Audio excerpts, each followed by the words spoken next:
ഒരു നിമിഷം കണ്ണുകൾ അടച്ച് നമുക്ക് നമ്മളെ തന്നെ പ്രത്യേകമായിട്ട് ഇനി വരുന്ന മണിക്കൂറിന് സമർപ്പിച്ചുകൊണ്ട് പ്രാർത്ഥിക്കാം. ദൈവമേ, ഈ നിമിഷങ്ങളിൽ ഞങ്ങൾ ഇതുവരെ അനുഗ്രഹിച്ചതിനെ ഓർത്ത് നിനക്ക് നന്ദി പറയുന്നു. ദൈവത്തിന്റെ പരിശുദ്ധാത്മാവേ, ഇനി വരുന്ന ശുശ്രൂഷയുടെ മണിക്കൂറുകളെ ഏറ്റെടുക്കുമാറാകണമേ എന്ന് പ്രാർത്ഥിക്കുന്നു. പരിശുദ്ധ അമ്മേ, ദൈവമാതാവേ, പ്രത്യേകമായിട്ട് അമ്മയുടെ മധ്യസ്ഥവും സാന്നിധ്യവും നൽകുന്ന ഈ പ്രദേശത്ത് ഈ മണിക്കൂറുകളിൽ ദൈവത്തിന്റെ വചനം ഫലം പുറപ്പെടുവിക്കുന്നതിനും ഹൃദയങ്ങളിൽ പതിക്കുന്നതിനും വേണ്ടി അമ്മ പ്രത്യേകമായി സാന്നിധ്യവും മധ്യസ്ഥവും നൽകി ഞങ്ങളെയും അനുഗ്രഹിക്കുമാറാകണമേ. നമ്മുടെ ഹൃദയങ്ങളെ, മനസ്സിനെ, ശരീരത്തെ സമർപ്പിച്ചുകൊണ്ട് പ്രാർത്ഥിക്കാം. ഈ സമയത്തെ സമർപ്പിച്ചുകൊണ്ട് പ്രാർത്ഥിക്കാം. ദൈവിക സംരക്ഷണത്തിനും ദൈവത്തിന്റെ സമ്പൂർണമായ നിയന്ത്രണത്തിനും ഈ സമയം നമ്മളെ തന്നെ വിട്ടു നൽകാം. ഹൃദയത്തിൽ പ്രാർത്ഥിച്ചുകൊണ്ട് നമുക്ക് ദൈവത്തിന്റെ വചനം ശ്രവിക്കാം. വിശുദ്ധ ലൂക്ക എഴുതിയ സുവിശേഷം അധ്യായം 22 വാക്യങ്ങൾ 39 മുതൽ. അവൻ പുറത്തു വന്ന് പതിവ് പോലെ ഒലിവുമലയിലേക്ക് പോയി. ശിഷ്യന്മാരും അവനെ പിന്തുടർന്നു. അവിടെ എത്തിയപ്പോൾ അവൻ അവരോട് പറഞ്ഞു, നിങ്ങൾ പരീക്ഷയിൽ ഉൾപ്പെടാതിരിക്കുവാൻ പ്രാർത്ഥിക്കുവിൻ. അവൻ അവരിൽ നിന്ന് ഒരു കല്ലേറ് ദൂരം മാറി മുട്ടിന്മേൽ വീണ് പ്രാർത്ഥിച്ചു, പിതാവ്, അങ്ങേക്ക് ഇഷ്ടമെങ്കിൽ ഈ പാനപാത്രം എന്നിൽ നിന്ന് അകറ്റണമേ, എങ്കിലും എന്റെ ഹിതമല്ല അവിടുത്തെ ഹിതം നിറവേറട്ടെ. അപ്പോൾ അവനെ ശക്തിപ്പെടുത്തുവാൻ സ്വർഗത്തിൽ നിന്ന് ഒരു ദൂതൻ പ്രത്യക്ഷപ്പെട്ടു. അവൻ തീവ്രവേദനയിൽ മുഴുകി കൂടുതൽ തീക്ഷ്ണമായി പ്രാർത്ഥിച്ചു. അവന്റെ വിയർപ്പ് രക്തത്തുള്ളികൾ പോലെ നിലത്ത് വീണു. അവൻ പ്രാർത്ഥന കഴിഞ്ഞ് എഴുന്നേറ്റ് ശിഷ്യന്മാരുടെ അടുത്ത് വന്നപ്പോൾ അവർ വ്യസനം നിമിത്തം തളർന്നുറങ്ങുന്നത് കണ്ടു. അവൻ അവരോട് ചോദിച്ചു, നിങ്ങൾ ഉറങ്ങുന്നത് എന്ത്? പരീക്ഷയിൽ അകപ്പെടാതിരിക്കാൻ ഉണർന്നിരുന്ന് പ്രാർത്ഥിക്കുവിൻ. നമുക്ക് സ്വസ്ഥമായിട്ടിരിക്കാം.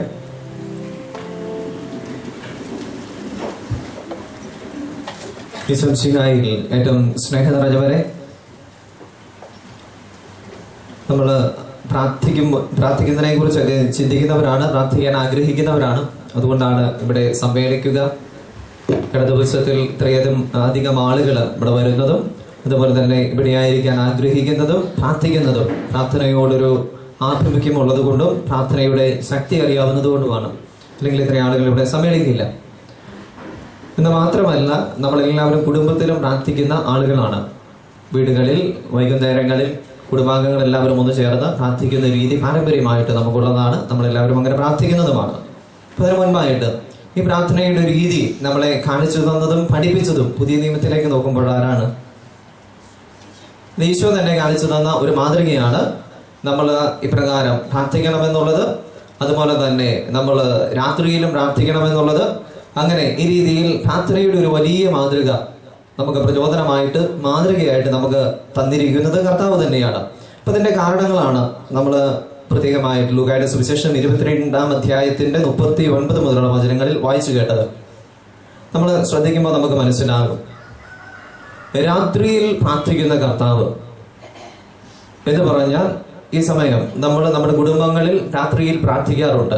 രാത്രിയുടെ യാമങ്ങളിൽ ഉണർന്നിരുന്ന് പ്രത്യേകമായിട്ട് പ്രാർത്ഥിച്ച് ശക്തി ആർജിക്കുന്ന കർത്താവിനെ കാണാം.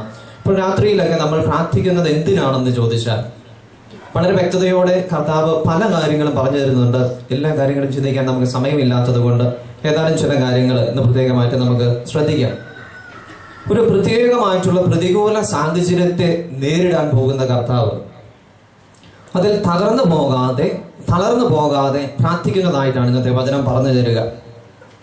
കർത്താവ് എന്താ ചെയ്തത്? പ്രതികൂലങ്ങൾ ജീവിതത്തിലേക്ക് കടന്നു വന്നപ്പോൾ ആ പ്രശ്നങ്ങളിലേക്ക് നോക്കി അവിടെ സ്തബ്ധനായി നിൽക്കാതെ, പ്രശ്നങ്ങൾക്ക് കാരണമായവരെ കുറ്റപ്പെടുത്താതെ, അഥവാ അതിൽ മനസ്സ് തളർന്ന് ആത്മഹത്യക്ക് പോകാതെ കർത്താവ് ചെയ്ത കാര്യമാണ് ഇന്നത്തെ സുവിശേഷത്തിൽ ഈ വചനങ്ങളിലൂടെ പറഞ്ഞു തരിക. അവിടെ ചെയ്തത്, അവൻ അവരിൽ നിന്ന് ഒരു കല്ലേറ് ദൂരം മാറി. 22:41 ലൂക്കായുടെ സുവിശേഷം പറഞ്ഞു തരികയാണ്, മാറി മുട്ടിന്മേൽ വീണ് പ്രാർത്ഥിച്ചു. പ്രാർത്ഥനയുടെ രീതി മാറുവാണ്. പ്രശ്നം രൂക്ഷമാകുന്നതനുസരിച്ച്, പ്രതിസന്ധി കൂടുതൽ രൂക്ഷമാകുന്നതനുസരിച്ച് കർത്താവ് മുട്ടിൽ വീണ് പ്രാർത്ഥിക്കുകയാണ്. സാധാരണ അവൻ മലമുകളിലേക്ക് പോയി, അല്ലെങ്കിൽ കടലോരങ്ങളിലേക്ക് പോയി, വിജന പ്രദേശത്തേക്ക് പോയെന്നാണ് നമ്മൾ വായിക്കാറുള്ളത്. പക്ഷേ പ്രതിസന്ധി രൂക്ഷമാകുന്നതനുസരിച്ച് പ്രാർത്ഥനയുടെ രീതി മാറ്റിക്കൊണ്ട്, ത്യാഗം ഏറ്റെടുത്തുകൊണ്ട് പ്രാർത്ഥിക്കുന്ന കർത്താവിനെയാണ് ഇന്നത്തെ വചനം നമുക്ക് അവതരിപ്പിച്ചു തരിക. ചേർന്ന് പറയാം, ഹല്ലേലൂയ, ഹല്ലേലൂയ, യേശുവേ നന്ദി, യേശുവേ സ്തോത്രം. അപ്പൊ അതുകൊണ്ട് പ്രാർത്ഥനയെ വിമർശിക്കുന്ന മനുഷ്യരെ നമുക്ക് കാണാൻ പറ്റും. കടബാധ്യത വന്നു, രോഗം വന്നു, പ്രശ്നം വന്നു, കുടുംബത്തിൽ തകർച്ച വന്നു, അതുപോലെ തന്നെ വിവാഹബന്ധങ്ങൾ വേർപെടാൻ പോകുന്നു. ആ സമയത്ത് കണ്ണീരോടെ പ്രാർത്ഥിക്കുന്ന മനുഷ്യരെ നോക്കി ആക്ഷേപിക്കുന്ന മനുഷ്യരെ കാണാം. ത്യാഗങ്ങൾ ഏറ്റെടുത്ത് പ്രാർത്ഥിക്കുന്ന മനുഷ്യരെ നോക്കി ആക്ഷേപങ്ങൾ ഉയർത്തുന്ന മനുഷ്യരെ കാണാം. അപ്പോൾ ദൈവത്തിന്റെ വചനം പറഞ്ഞു തരികയാണ്, ഇത് കർത്താവ് തന്ന മാതൃകയാണ്. അതിലൊരു ആക്ഷേപവും നാണക്കേടും വിചാരിക്കേണ്ട കാര്യമില്ല. കാരണം ജീവിതത്തിൽ ഏറ്റവും കഠിനമായൊരു പരീക്ഷണം നേരിടേണ്ടി വന്നപ്പോൾ, ഒരു പ്രതിസന്ധിയെ അഭിമുഖീകരിക്കേണ്ടി വന്നപ്പോൾ യേശു ക്രിസ്തു ദൈവമായിരുന്നിട്ടും അവൻ കാണിച്ചു തന്ന മാതൃകയാണ്, രീതിയാണിത്.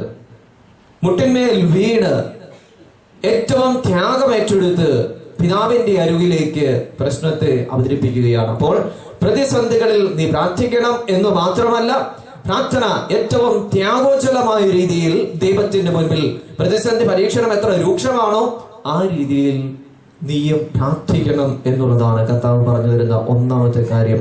ഇപ്പൊ പ്രതിസന്ധികളെ നോക്കി സ്തബ്ധരാകുകയല്ല, മറിച്ച് കൂടുതൽ തീഷ്ണതയോടുകൂടി ത്യാഗം ഏറ്റെടുത്ത് പ്രാർത്ഥിക്കുക. ഫലം എന്തുമാകട്ടെ, യേശു ക്രിസ്തുവിന്റെ പ്രാർത്ഥന കഴിയുമെങ്കിൽ ഈ പാനപാത്രം മാറ്റണമെന്നുള്ളതായിരുന്നു.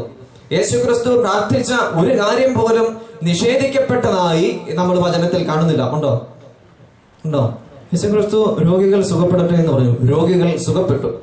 പൈശാചിക ശക്തികൾ വിട്ടുപോകട്ടെ എന്ന് പറഞ്ഞു, പൈശാചിക ശക്തികൾ വിട്ടുപോയി. അതുപോലെ തന്നെ ഏതെല്ലാം കാര്യങ്ങൾക്ക് വേണ്ടി ക്രിസ്തു പ്രാർത്ഥിച്ചോ, ക്രിസ്തു മധ്യസ്ഥം വഹിച്ചോ, ക്രിസ്തു കൽപ്പിച്ചോ, അവയെല്ലാം ദൈവം നിറവേറ്റി കൊടുക്കുന്നുണ്ട്. പക്ഷേ ഒരു തരത്തിൽ പറഞ്ഞാൽ ക്രിസ്തുവിന്റെ ജീവിതത്തിൽ ദൈവം കേൾക്കാതെ പോയി എന്ന് കരുതാവുന്ന, അല്ലെങ്കിൽ ദൈവം അംഗീകരിക്കാതെ പോയി എന്ന് കരുതാവുന്ന ഒരേ ഒരു സമയം ഇത് മാത്രമാണ്. അവൻ തീഷ്ണമായിട്ട് പ്രാർത്ഥിച്ചു, പ്രാർത്ഥിക്കണമെന്ന് നമ്മളോട് പറയുന്നു, ത്യാഗം ഏറ്റെടുത്ത് പ്രാർത്ഥിച്ചു.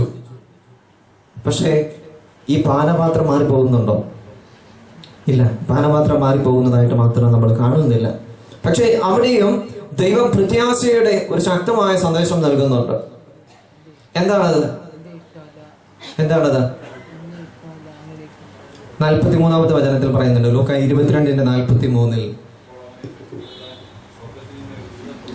അപ്പോൾ അവനെ ശക്തിപ്പെടുത്തുവാൻ സ്വർഗത്തിൽ നിന്ന് ഒരു ദൂതൻ പ്രത്യക്ഷപ്പെടുന്നതായിട്ടാണ് ദൈവത്തിന്റെ വചനം പറയുക. നോക്കിക്കേ, തീവ്രമായ വേദനയിൽ മുട്ടിൽ നിന്ന് ത്യാഗമേറ്റെടുത്ത് ശക്തമായ പ്രതിസന്ധിയെ അഭിമുഖീകരിക്കുവാൻ പ്രാർത്ഥിക്കുന്ന കർത്താവിന്റെ പ്രാർത്ഥന കേൾക്കുന്നില്ല. പക്ഷേ ആ പ്രാർത്ഥനയുടെ തീഷ്ണത മനസ്സിലാക്കുന്ന, ആ പ്രാർത്ഥനയുടെ ശക്തിയും ആഴവും മനസ്സിലാക്കുന്ന ദൈവം അവനെ ശക്തിപ്പെടുത്തിക്കൊണ്ട് ആ പ്രതിസന്ധിയെ ഏറ്റവും ശക്തമായ രീതിയിൽ ദൈവത്തോട് ചേർന്ന് അതിജീവിക്കാൻ വേണ്ട അഭിഷേകം നൽകുകയാണ്. ചേർന്ന് പറഞ്ഞേ ഹല്ലേലൂയ, ഹല്ലേലൂയ, യേശുവേ നന്ദി, യേശുവേ സ്തോത്രം. അപ്പോൾ ഇതാണ് ദൈവത്തിന്റെ പ്രത്യേകത. നീ പ്രാർത്ഥിക്കുന്നത് എന്തിനെന്ന് ചോദിച്ചാൽ, പ്രാർത്ഥിക്കുന്ന എല്ലാ കാര്യങ്ങൾക്കും ഉടനടി നിനക്ക് നീ ആഗ്രഹിക്കുന്ന രീതിയിൽ തൂക്കത്തിൽ ഉത്തരം കിട്ടണമെന്നില്ല. പക്ഷേ നിന്നെ ശക്തിപ്പെടുത്തുന്ന മാലാഖമാരും സ്വർഗീയ ശക്തികളും ദൈവത്തിന്റെ പ്രത്യേകമായ പദ്ധതികളും നിന്റെ അരികിൽ ഉണ്ടായിരിക്കും. അപ്പൊ അതുകൊണ്ട് ദൈവം തരുന്ന ഒരു വലിയ സന്ദേശമാണ്, ഞാൻ പ്രാർത്ഥിച്ചിട്ടും രോഗം മാറിയില്ലല്ലോ, ഞാൻ പ്രാർത്ഥിച്ചിട്ടും കടബാധ്യത നീങ്ങിയില്ലല്ലോ, ഞാൻ പ്രാർത്ഥിച്ചിട്ടും മക്കൾ ഉണ്ടായില്ലല്ലോ, ഞാൻ പ്രാർത്ഥിച്ചിട്ടും ഞാൻ വെച്ച നിയോഗം നിവർത്തിച്ചില്ലല്ലോ എന്ന് നീ വ്യാപലാതിപ്പെടരുത്, എന്ന് നീ പിറുപിറുക്കരുത്. കാരണം നീ അറിയാതെ നിന്നെ ശക്തിപ്പെടുത്താൻ കരുത്തുള്ള ദൈവം ഏതൊക്കെയോ മാലാഖമാരെ ആ സമയത്തിൽ നീ തകർന്നു പോകാതിരിക്കുവാൻ കാവലേൽപ്പിക്കുന്നുണ്ട്. അതിനേക്കാൾ ശക്തമായ ചിലത് വെളിപ്പെടുത്താൻ ദൈവം ആഗ്രഹിക്കുന്നത് കൊണ്ടാണ് ആ സമയത്ത് നിന്റെ പ്രാർത്ഥനയ്ക്ക് ആ രീതിയിൽ ഉത്തരം കൊടുക്കാതിരുന്നത്. യേശു ക്രിസ്തുവിന്റെ പ്രാർത്ഥനയ്ക്ക് ഉത്തരം കൊടുത്തില്ല എന്നല്ല നമ്മൾ മനസ്സിലാക്കേണ്ടത്, അതിനേക്കാൾ മഹത്തരമായ ഒന്ന് വെളിപ്പെടുത്താൻ ദൈവം ആഗ്രഹിച്ചിരുന്നു എന്നുള്ളതാണ് ആ പ്രാർത്ഥനയ്ക്ക് ഉടനടി ഉത്തരം കൊടുക്കാതെ അതിന് കാലതാമസം വരുത്തിയതിന്റെ അർത്ഥം. ചേർന്ന് പറയാം ഹല്ലേലൂയ, യേശുവേ നന്ദി, യേശുവേ സ്തോത്രം. എന്താണെന്ന് ചോദിച്ചാൽ റോമാലേഖനത്തിന്റെ 8:28 വായിക്കാൻ കണ്ടോ? ഞാൻ ഇങ്ങനെ പറയുമ്പോൾ നിങ്ങൾക്ക് വായിക്കാവുന്നതാണ്, കിട്ടുന്നവരും കിട്ടുന്നവരും വായിച്ചുകൊള്ളുക. റോമ 8:28.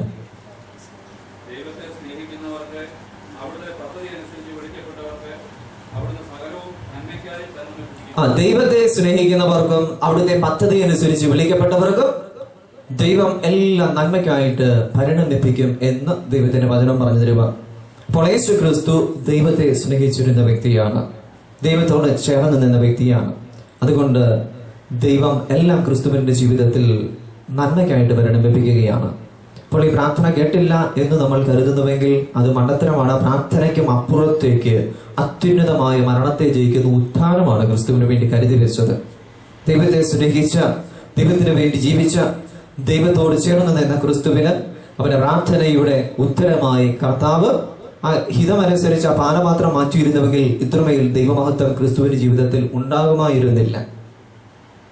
അപ്പോൾ അതുകൊണ്ട് നമ്മൾ പ്രാർത്ഥിക്കുമ്പോൾ ഉടനടി ജീവിതത്തിലേക്ക് ഉത്തരം കിട്ടിയില്ല, ഉത്തരം കണ്ടില്ലെങ്കിൽ നീ തിരിച്ചറിയുക, നിന്നെ ആ സമയം ശക്തിപ്പെടുത്തുവാൻ ദൈവം ചിലതൊക്കെ ചെയ്യുന്നുണ്ടെന്ന് മാത്രമല്ല, വരും കാലങ്ങളിൽ നിന്നിലൂടെ ശക്തമായി ദൈവത്തിന്റെ മഹത്വം വെളിപ്പെടുത്തുകയും ചെയ്യും.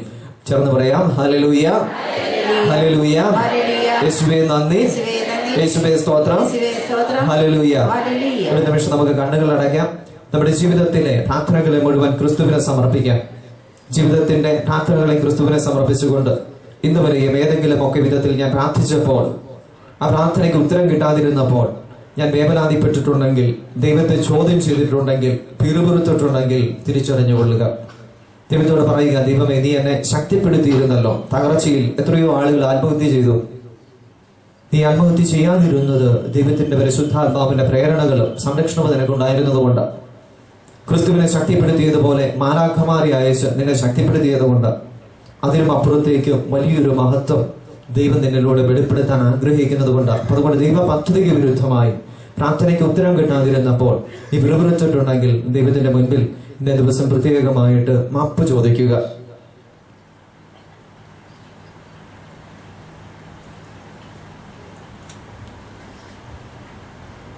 കണ്ണുകൾ തുറക്കാം. ലൂക്കായുടെ സുവിശേഷം 6:12.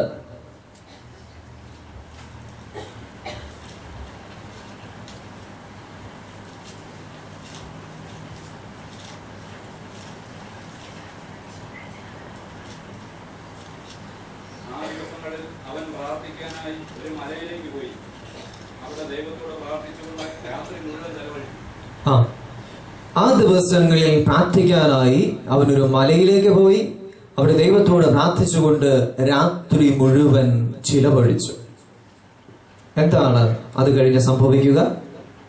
പ്രഭാതമായപ്പോൾ അവൻ ശിഷ്യന്മാരെ അടുത്തു വിളിച്ച് അവനിൽ നിന്ന് 12 പേരെ തെരഞ്ഞെടുത്ത് അവർക്ക് അപ്പോസ്തലന്മാർ എന്ന് പേര് നൽകി.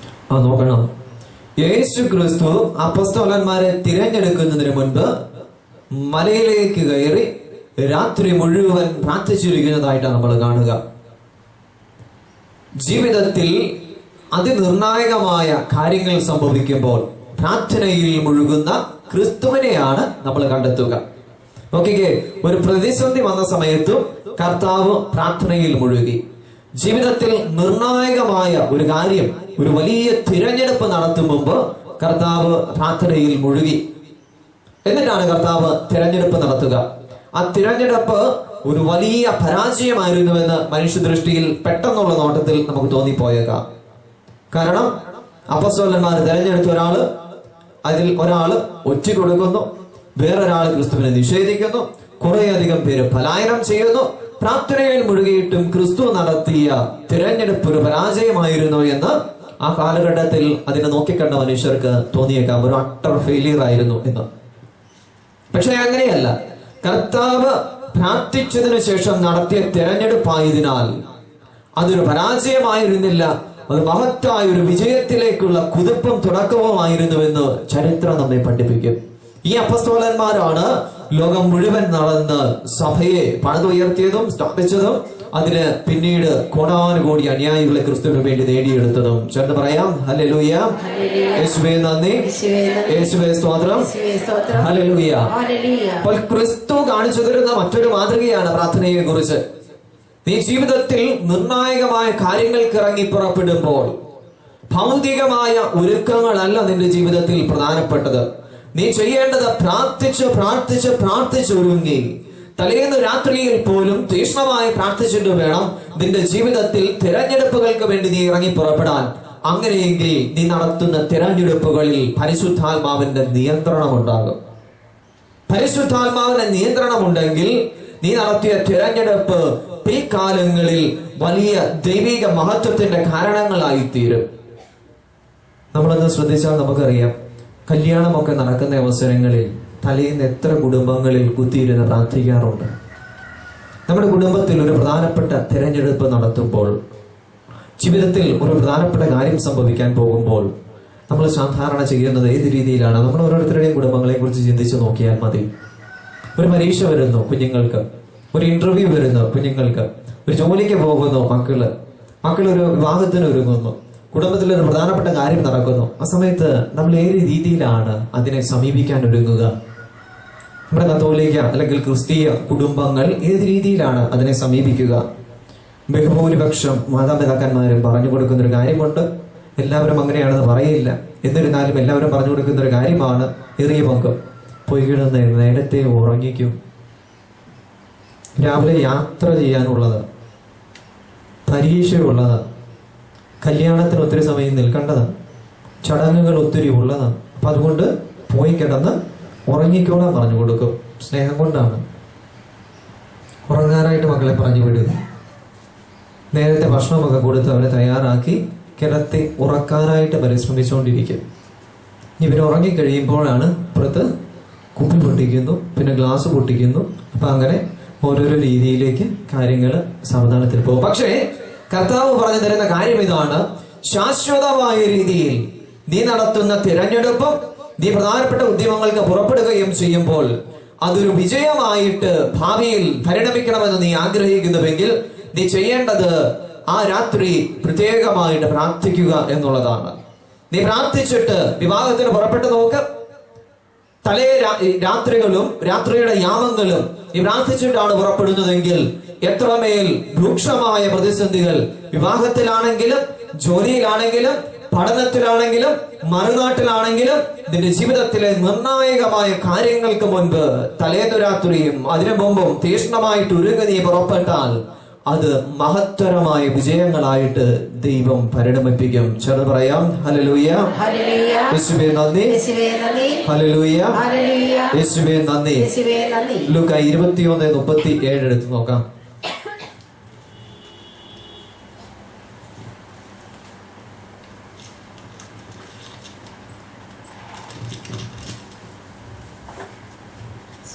എല്ലാ ദിവസവും അവൻ ദേവാലയത്തിൽ പഠിപ്പിച്ചുകൊണ്ടിരുന്നു.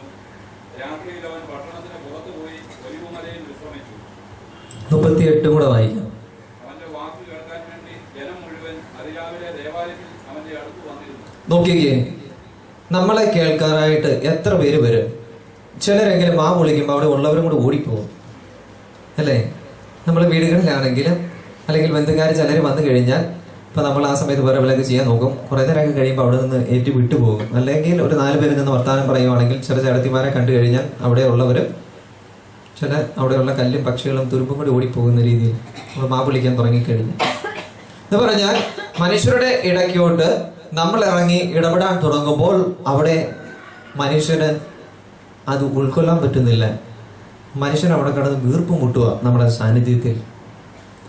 പക്ഷെ കർത്താവ് സംസാരിക്കാൻ തുടങ്ങി കഴിഞ്ഞപ്പോൾ അവന്റെ വാക്ക് കേൾക്കുവാൻ ജനം അവിടെ തടിച്ചുകൂടുക. യേശു ക്രിസ്തുവിനെ കേൾക്കാൻ, അവന്റെ സാന്നിധ്യത്തിൽ ആയിരിക്കാൻ, യേശുവിനിൽ നിന്ന് അനുഗ്രഹങ്ങൾ പ്രാപിക്കാൻ ജനം തടിച്ചുകൂടിയെങ്കിൽ അതിന്റെ കാരണമാണ് ലൂക്ക 21:37 പറഞ്ഞു തരിക.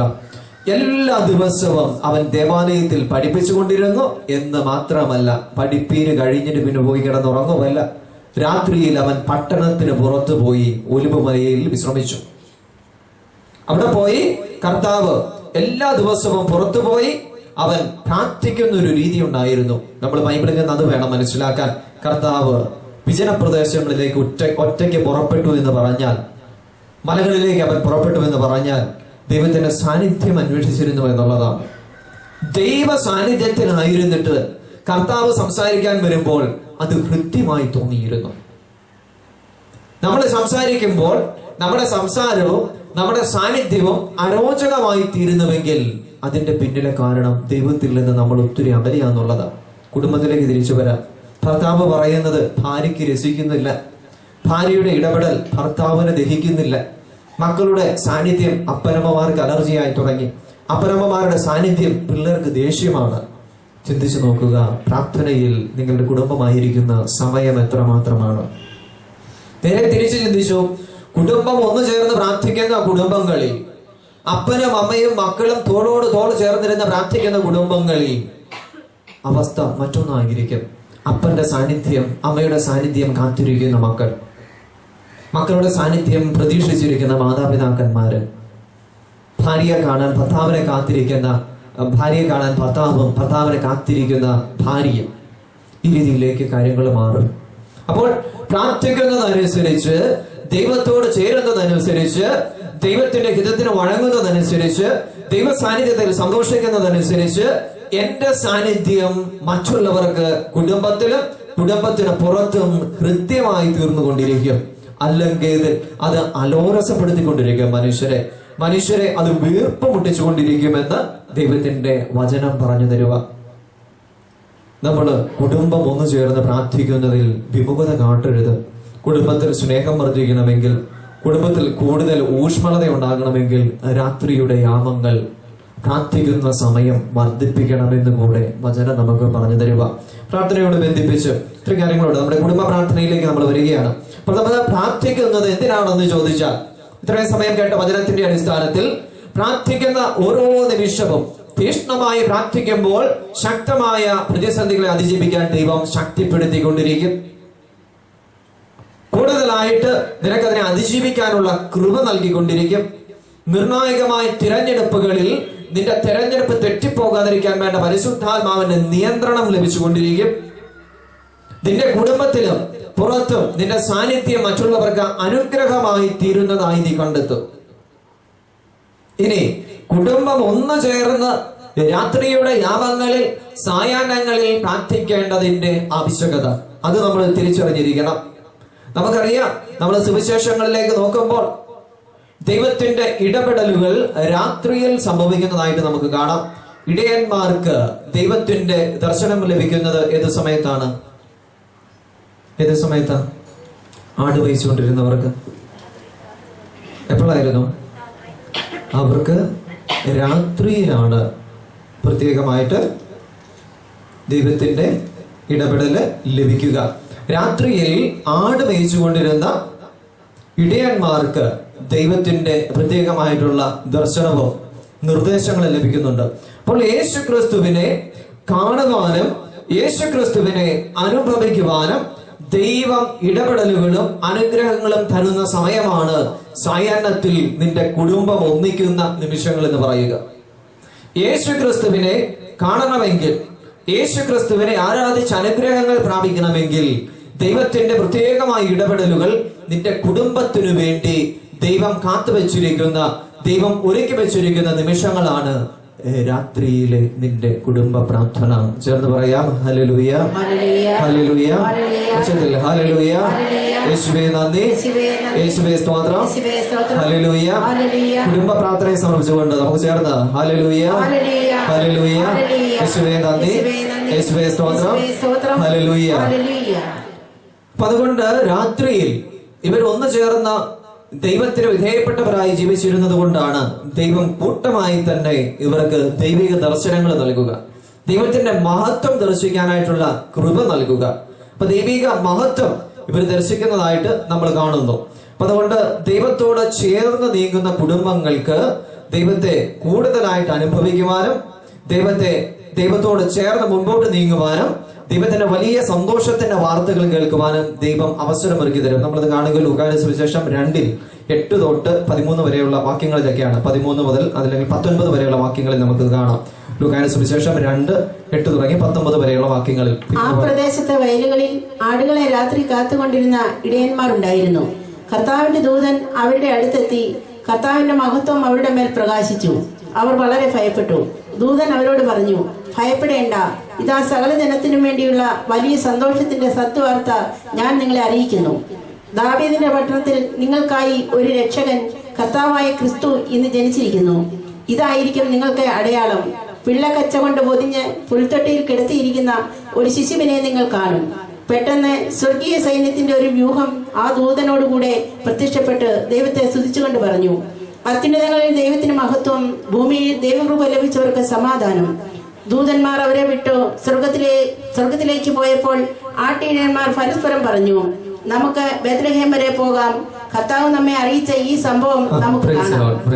നമുക്ക് ഇതിന്റെ അകത്ത് ഒന്ന് രണ്ട് പ്രധാനപ്പെട്ട സന്ദേശങ്ങൾ തമ്പുരാൻ തരുന്നുണ്ട്. 8 തുടങ്ങി 14 വരെയുള്ള വാക്യങ്ങളിൽ കർത്താവിന്റെ ദൂതൻ അവരുടെ അടുത്തെത്തി, കർത്താവിന്റെ മഹത്വം അവരുടെ മേൽ പ്രകാശിച്ചു. പ്രത്യേകമായിട്ട് രാത്രിയിൽ ദൈവം തന്റെ ദൂതനെ അയച്ചുകൊണ്ട് മഹത്വം അവർക്ക് വെളിപ്പെടുത്തി കൊടുക്കുകയാണ്. ദൈവത്തിന്റെ മഹത്വം, കർത്താവിന്റെ മഹത്വം അവരുടെ മേൽ പ്രകാശിച്ചുവെന്ന് പറയുക. രാത്രിയിൽ നമ്മുടെ കുടുംബം ഒന്നു ചേർന്ന് പ്രാർത്ഥിക്കുമ്പോൾ ദൈവത്തിന്റെ മഹത്വം വെളിപ്പെടുമെന്ന് മാത്രമല്ല, ആ വലിയ പ്രകാശം നമ്മുടെ കുടുംബങ്ങളിലേക്ക് വ്യാപരിക്കാൻ ആരംഭിക്കും. അതുകൊണ്ട് കുടുംബത്തിൽ കൂട്ടമായി തീക്ഷ്ണമായി പ്രാർത്ഥിക്കേണ്ടത് എന്തിനെന്ന് ചോദിച്ചാൽ, കർത്താവിന്റെ മഹത്വം വെളിപ്പെടുക എന്ന് മാത്രമല്ല, കർത്താവിന്റെ പ്രകാശം നിന്റെ കുടുംബത്തിലേക്കും കുടുംബാംഗങ്ങളിലേക്കും വ്യാപരിക്കുന്നതിന് രാത്രിയിലെ പ്രാർത്ഥനകൾ കാരണമായി തീരും. ഇത് മാത്രമല്ല, ഇതാ സകല ജനത്തിനു വേണ്ടിയുള്ള വലിയ സന്തോഷത്തിന്റെ സദ്വാർത്ത. 2:10 ഇതാ ജനത്തിന്റെ വലിയ സന്തോഷത്തിന്റെ സദ്വാർത്ത ദൈവത്തിന് വിധേയപ്പെട്ട് നിൽക്കുന്ന ഇവർക്ക് രാത്രിയിൽ വിളമ്പി കൊടുക്കുക. നിനക്ക് സന്തോഷിക്കാനുള്ള നിരവധി അവസരങ്ങളും അനുഗ്രഹങ്ങളും രാത്രിയുടെ യാമങ്ങളിൽ ദൈവം നിനക്ക് തുറന്നു തരും. പ്രാർത്ഥിക്കാൻ മനസ്സുണ്ടെങ്കിൽ, തീക്ഷ്ണമായിട്ട് പ്രാർത്ഥിക്കുന്നുവെങ്കിൽ ചേർന്ന് പറയാം, ഹല്ലേലൂയ, ഹല്ലേലൂയ, യേശുവേ നന്ദി, യേശുവേ സ്തോത്രം, ഹല്ലേലൂയ. മത്തായിയുടെ സുവിശേഷം 2:13 വരിക.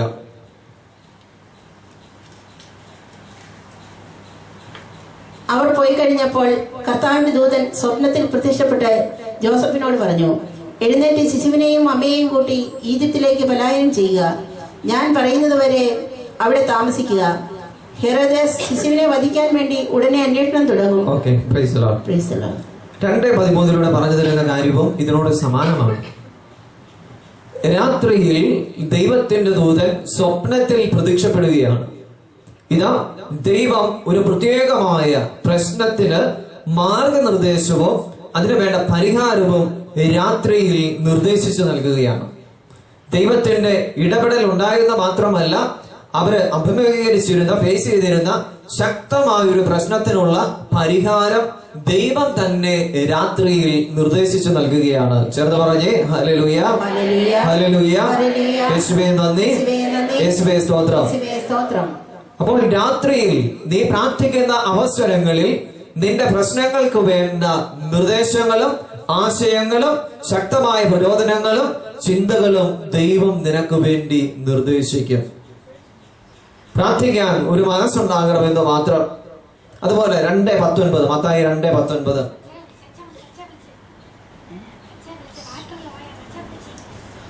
ഹെരോദാസിന്റെ മരണത്തിന് ശേഷം ഈജിപ്തിൽ വെച്ച് കർത്താവിന്റെ ദൂതൻ ജോസഫിന് സ്വപ്നത്തിൽ പ്രത്യക്ഷപ്പെട്ട് പറഞ്ഞു, എഴുന്നേറ്റ് ശിശുവിനെയും അമ്മയെയും കൂട്ടി ഇസ്രായേൽ ദേശത്തേക്ക് മടങ്ങുക.